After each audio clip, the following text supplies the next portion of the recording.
Hey friends, this is Trina, and welcome to Life's a Blog, the podcast.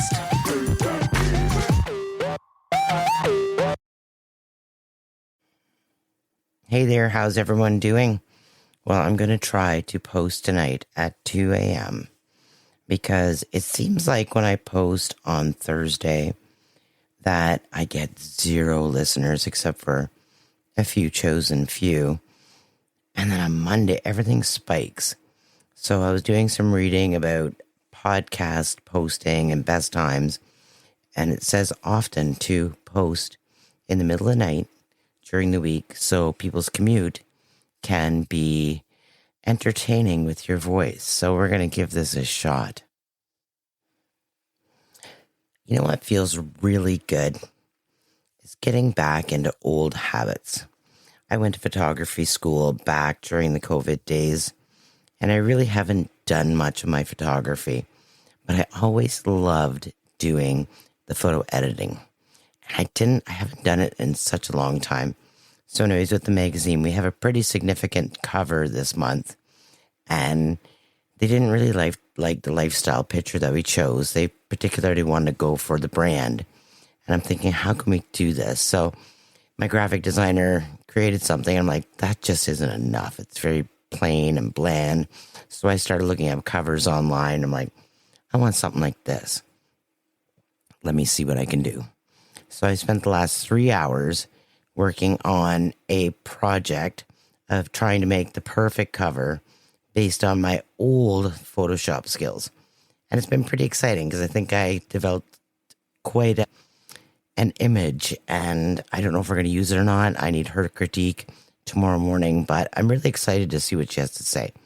So I also went to Long McQuaid today, and I added a string to my ukulele because my grandson broke the string. So I think I'm going to spend a little time this weekend when they all come and visit trying to figure out and work on my ukulele skills. It has been since 2018 since I played. I wasn't a great player at that time, but we're going to give it another go. I'm really excited about that. Trying new things, bringing back old things. Sometimes those hobbies complete you.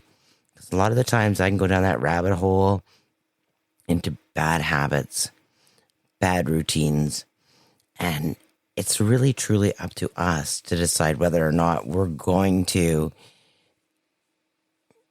come to that crossroad where we have to decide if we're going to do good things or bad things. So I'm really excited about what I've been doing the last few days, and I'm hoping it continues. It's been a real struggle. I'm in production now. Production is always tough because we're trying to make sales to create a certain page count. Sometimes the sales go well, sometimes they don't. Then if you create that page count, then you have to fill it. So sometimes I have to do a lot of writing at the end game. We're going to print on Friday. We've got 2 1/4 pages left to fill, and we're Tuesday. I'm feeling quite positive. I've got a great team. I have no doubt we're going to be successful. So enough about me and my new hobbies. I would love for you to share things that you do on my social media. And maybe we can have a little chat about motivating one another to bringing you into the new habits, old hobbies, things that lighten your load and lift your soul a little bit.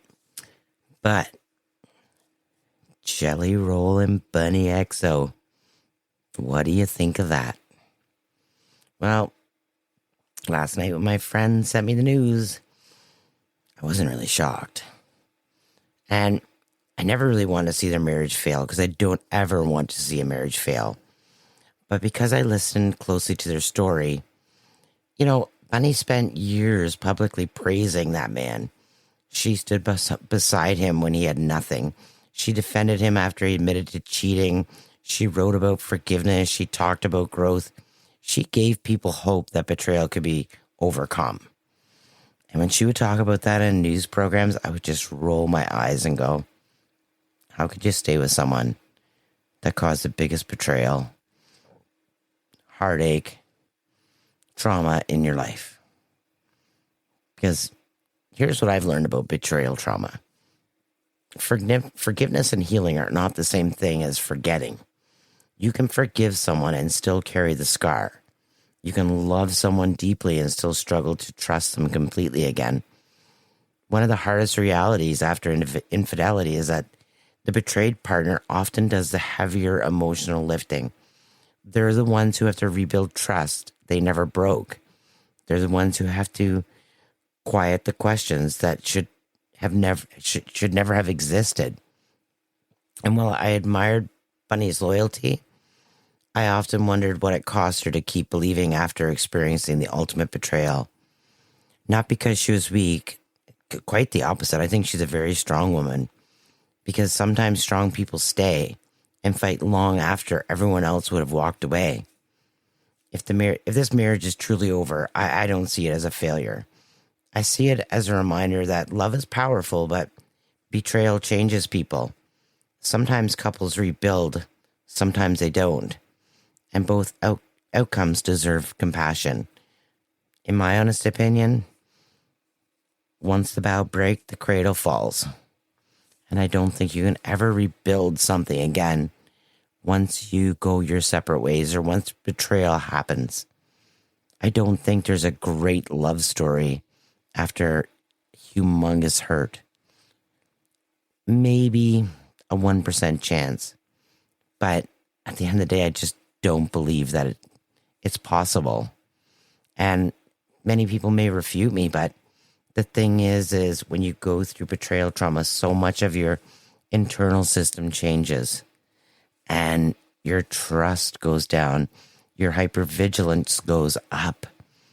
And it's very hard to even meet a new person, let alone trust the person that had failed you.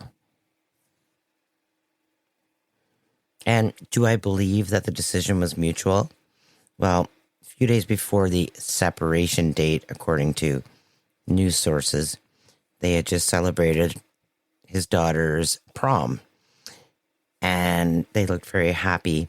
And the night that apparently they separated, she had posted something about happily ever after and the three of them together on her night, on the daughter's night.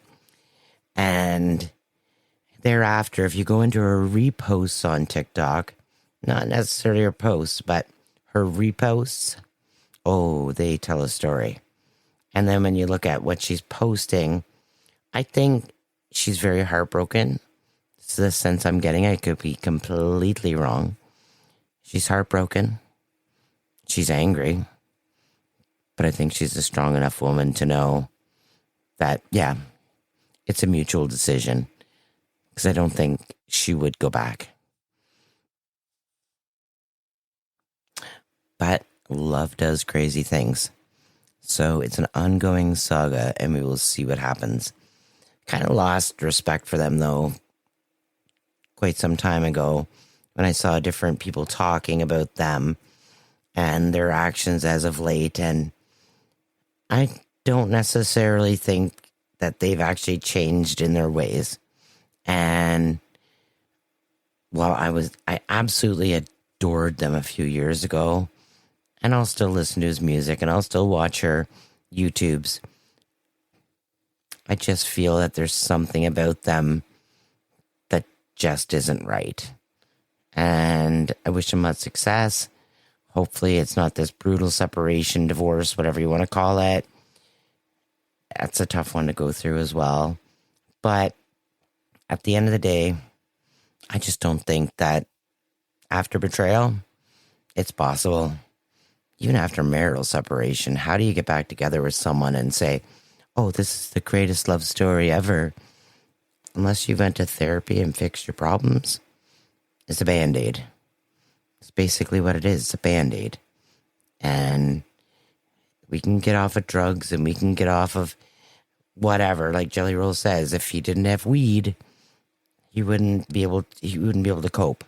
But weed's still mind altering, and I don't know. I've seen some videos that makes me question whether he's this God-loving man. But I don't know. I can't say I'm not in their life. Who am I to judge? I could have pie on my face tomorrow. We shall see. But at the end of the day, it's interesting to watch. So back to the premise that I was writing about before Jelly Roll and Bunnie XOXO separated. I have done a lot of thinking about this process that I went through. And there's just moments in my life where I'm thinking about something, but not really thinking about it in the same way that I did 8 months ago, 2 years ago. And I realized, wow, I'm actually getting through this. So I wanted this podcast to circulate around. How do you know you're finally through the hard part? And one of the strangest parts of healing is that nobody tells you when you've arrived. There isn't a certificate or a big party. There isn't a finish line. One day you're crying in the grocery store because the song came on the radio. The next day you realize that you heard that same song and didn't feel anything at all. Healing rarely arrives with fireworks. It just arrives. It just happens magically from the way I see it. So how do you know you're finally through the hardest part of betrayal trauma or a devastating breakup? Here are some signs.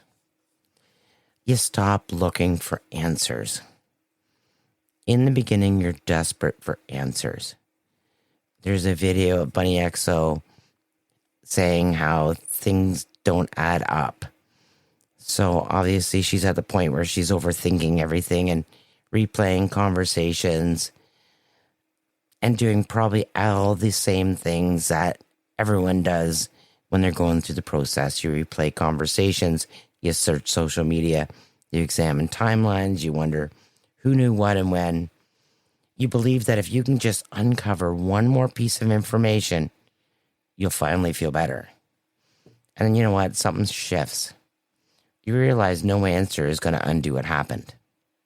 No explanation will give you your years back. No confession will erase the pain. The questions stop because they no longer matter. Not because you know everything, because you just know enough. And number 2, their name doesn't control your mood. There was a time when hearing their name could ruin an entire day for me. Someone mentions, you see their vehicle, a memory pops up, and suddenly I'm just spiraling. But what I've noticed, healing begins when their existence no longer dictates your emotional state. You might still have feelings and memories, but you're no longer emotionally hijacked. And it feels so good that you can actually say their name to someone and feel good about talking to them. Like I said with my ex-partner, I don't go around bad-mouthing him to everybody. And the other night, we were playing a game at a person's place here, and someone said they missed him. And I'm like, yeah, I can see that. And I said, sometimes I do too, but the thing is he's never coming back. And well, we had some good times together. It's done. It's over. And he's moved on, and I've moved on, and I personally would never take him back because I've grown from this and I realize how much more I deserve. And then we just kept playing the game. I didn't want to argue it because he missed them. He missed that person because he had fun with them. And I have to respect that. And it felt good to talk about him in a positive way. Number 3, you stop waiting for the apology. And this is huge. Many of us secretly believe healing will happen when they finally understand what they did. When they apologize, when they admit the damage, when they finally tell the truth. But the problem, some people never will. And I'm finding most people between the ages of 40 and 60 never will. A sign you've moved through the hardest part is realizing your recovery is no longer attached to their accountability. It would be nice, right? Absolutely. Do you need it, though? Not anymore. Not when you've gotten through it. And number 4 is something that is really telling. You can tell a story without reliving it. At first, every time you tell a story, you become the story. Your heart races, your stomach drops, your body reacts as if it's happening again. And sometimes you have some snide remark or sarcasm. Eventually, you can talk about it without emotionally moving back into that chapter. The story just becomes a part of your life, and it's no longer your entire identity. And that feels so good. Sometimes I have to pinch myself, to be honest with you, because I'm like, why am I not feeling the way I normally feel? Why am I not angry? Why am I not hypervigilant? And it's like, because it's over. I've gotten through it. And it's taken me, oh my goodness, since October 2025 to work through this. And we'll get to this being madly alone stuff very shortly, but I want to start with the next topic. Number 5, you start thinking about your future more than your past. This might be one of the clearest signs. When trauma is fresh, every thought points backwards. What happened? Why did it happen? How could they? What did I miss? Healing turns your gaze forward. You start thinking about vacations and projects and friendships and goals and new experiences. You become curious about life again. And it's so funny because sometimes I can get myself down a rabbit hole of bad habits. And that is when I'm at my worst. It's kind of like I go back in the past and I need to escape from it. Or I start asking questions that I need answers for, but I'll never get them. So I get into it. And I've realized in the last month and a half, I don't need to do that. And it's like, when did that happen? It happened. And I'm starting to think about my future. In fact, the other day, I went and played cornhole with a group of people. And I had coolers, and no one should ever give me coolers because I had 2.5 coolers, and it was time for me to go home. So I started walking back, and I met this couple that I had never met before. And we got to talking, and they had asked me, is it just you here? I said, yeah, I'm here. I'm just single at the trailer park. And I said, but you know what? If you're looking for like a guy my age that's kind of like Luke Holmes that plays a guitar and would sing to me, I said, send him my way. And of course, it was a joke. And I walked away. And the next morning when I woke up, I started thinking about that conversation. And I was like, can't believe I said that. But then I started thinking a little deeper. And it's like, wow, you're already starting to envision your future partner when you said you'd never love again. And even that thought is forward thinking. Progressing through the magazine is forward thinking. Thinking about what I need to do to make my future brighter is moving on from my past. And it's a glorious feeling. As awful as that word glorious feeling sounds, it's actually true. I've been through so much in my last 8 years. To feel the way I'm feeling is absolutely incredible. And I want to sing it from the highest tower because I'm finally getting through it. And it took me being alone during this time to finally get through it all. And number 6, you stop monitoring your life. You don't need updates. You don't need check profiles. You don't ask mutual friends. You don't wonder what they're doing every weekend. Not because you're forcing yourself not to, because you genuinely don't care the way you once did. And that's a huge thing. It's freedom. Because when you're tied to the past, you'll never move towards the future that you deserve. When you're tied to the past, you'll never live the future that you deserve. And number 7, you trust yourself again. Betrayal trauma destroys self-trust. You stop trusting your judgment, your instincts, your ability to choose people. The hardest part isn't losing them, it's losing confidence in yourself. Healing begins when you start listening to your own voice again. You stop asking everyone else what they think. You start asking yourself, and you trust the answer. And again, for myself, I spend so much time alone now. And the decisions I make are absolutely mind-blowing to the people around me. It's so funny because I was talking to someone the other day, and I know once a month someone doesn't talk to me, and it's like, oh yeah, it's because they PMS. And they do it every month. So you know what I do now? I just don't acknowledge it. Because before I'd get all hypervigilant and why are they mad and I'd try to chase. No, not anymore. I'm just like, we're going to ride through this week.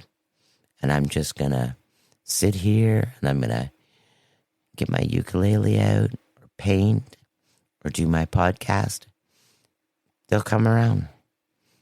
And I'm not going to chase this because that just escalates up my blood pressure. And I don't want to do that. So I'm going to trust myself. And I'm just going to do this. And we'll see what happens by the end of the week. And number 8, the good memories no longer confuse you. For a long time, the good memories are dangerous. You remember a vacation, a laugh, a special moment. And suddenly you question everything. Maybe it wasn't that bad. Maybe I overreacted. Maybe I should have stayed. Then one day you can appreciate the good moments while still accepting the truth. Good memories no longer erase bad behavior. 2 things can be true at once. There were good times, but leaving was still the right decision. And 9, you stop needing revenge. I never went through this, but I see a lot of people going through this. And I also see a lot of people years after their separation still going through this. You know, I think for those who had finally done the therapy, done the work, you stop hoping karma arrives, which I've never believed in karma. I think your actions towards others and how you treat people is the karma you're going to receive. Nobody has to wish it upon you. Your karma is going to come if you're an abusive person, a bad person, a manipulative person. It's just going to come. Nobody has to wish it on you. You stop imagining a day they'll regret everything. You stop needing them to suffer so you can heal. And that's not weakness, that's growth. Because your happiness is no longer connected to their consequences. I honestly believe the best thing that you can do, no matter what happens in your life negatively, is you wish the person well. And you move forward. Wishing someone bad only comes back to you. I'm laughing because when my children were young and we wanted to do something, someone would say, just call in and say your kids are sick. I'm like, no, I will never say my children are sick because you know what's going to happen? They're going to get sick. So I will not lie. I will not ever use my kids to benefit myself. And number 10, you like who you've become. And it's kind of like the final sign. Not that you're happy it happened. Nobody wants betrayal. Nobody wants heartbreak. But you begin to recognize the strength it built. It built boundaries and wisdom and resilience and self-respect. You wouldn't choose the pain, but you're proud of the person who survived it. I have to say, I am such a stronger person now than I've ever been in my life. I know what I want. And if I know how to get it, I'm going to go for it. I don't need to utilize manipulation or big tears or anything of that nature to get my way. Because if I want something, I'm going to go and get it. And if it doesn't happen, it was never meant for me anyway. So I like who I've become. And like I said in my last podcast, I have a lot of work health wise because I did do a lot to my body over the last 8 years that is affecting me now. I'm 53, but I'm looking forward to all the things that I can change in my life in order to make myself healthier. It's kind of scary because once you get past that 50 mark and you're seeing so many young people passing away, it's kind of scary because you're like, am I too late? But it's never too late to try to make changes and improvements in your life. And that's the main thing. Like who you've become. But that's got to come right from the core. Not from your fat ass, but right from the core. Who you became because of all of this. And then you move forward. And I love it. So, getting back to being alone all the time. I think in the last 8 months, I've been alone, I would guesstimate probably 85% of the time. And here's the thing. At first, it was really hard. And there's some nights, even still today, that it's really hard. But as I'm sitting here and thinking about it, I no longer go crazy over the fact. Or I no longer talk to my kids and kind of guilt trip them into visiting. They're going to visit when they want to visit. They're grown adults. And I'm so pleased that I've gotten through this alone rather than meeting someone where I feel like I have to chase them along with being alone, if that makes any sense. Because I know the relationship I want. I want a consistent one. You know, I know someone right now that only sees their new boyfriend Wednesdays and Saturdays, and sometimes not even Saturdays. And I'm like, how do you deal with that? You're a brand new relationship. And they seem okay with it, but I don't know how they feel deep down about it. Because when new love arrives, you want to be around that person to get to know them, to learn from them. And maybe that's another step that I need to learn, that I need to meet someone and then just do this random thing. I don't know. But I know ultimately what I want in my life is someone that's consistent and daily. If I'm feeling that my aloneness, along with having someone in my life and anticipating them, seeing them on their clock, then that's just not going to work for me because I'm not that type of person. I want to be that person that pops in with a casserole and says, hey, look what I brought you. And they're happy to see me because there's no hiding or anything for that matter. I'm 53. We've all been through relationships, and that's the relationship that I want because we're grown adults and we're alone and we thrive for company. But right now, being alone actually feels good because I don't have that tie right now, so I have the time for me and that time to embrace everything that I am. And I don't even think 8 months ago I could have said that. I aspired to be that, but now I'm that, and it feels so good that I can be alone for the rest of my life and find plenty of things to do. Everyone knows when they arrive here in the trailer park on Friday, I'm the one cheering, going, yay, you're here. Because they know I'm alone. And I'm so excited to see them because company is good as well. But I'm not clinging on to everybody throughout the weekend. I still like my quiet time. So I think this song, The Climb by Miley Cyrus, is very relevant. I couldn't think of a better song, actually. And the lyric that stood out to me most is, there's always going to be another mountain. I'm always going to want to make it move. When we're going through betrayal, heartbreak, grief, or trauma, we often believe healing is some destination we'll eventually reach. We tell ourselves, once I get over this, I'll be okay. But really, life doesn't work that way. There's always another mountain. There's always another challenge, another chapter that asks something of us. The goal isn't to reach a place where life never hurts again. The goal is to become the kind of person who knows they can handle whatever comes next. And I feel I'm there. And that's what healing really is. And it's not forgetting what happened. It's not pretending it didn't hurt. It's looking back at the person who was brought to their knees and realize they're still standing. The mountain just didn't magically disappear. You just became stronger. And maybe that's the greatest victory of all. So maybe healing isn't about forgetting. Maybe it's about remembering without breaking. Maybe it's about carrying the lesson without carrying the weight. And maybe the moment you know you're through the hardest part is when you stop asking, why did this happen to me? And start asking, what do I want to do with my life I have now?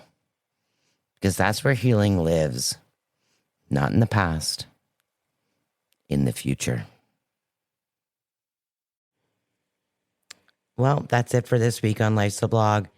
I hope that you were able to take something from this conversation, and whether it stirred you up or made you look at your life differently, that's the point. Thank you for spending time with me. Follow Life's a Blog CA on TikTok, Instagram, and Facebook, and join the conversation. Leave your thoughts and comments as I read them all and always respond. And if you're enjoying the podcast, subscribe on Spotify, Apple Music, and your favorite podcast platform so you'll never miss an episode. I'm Trina Stewart, and this is Life's a Blog. Till next time.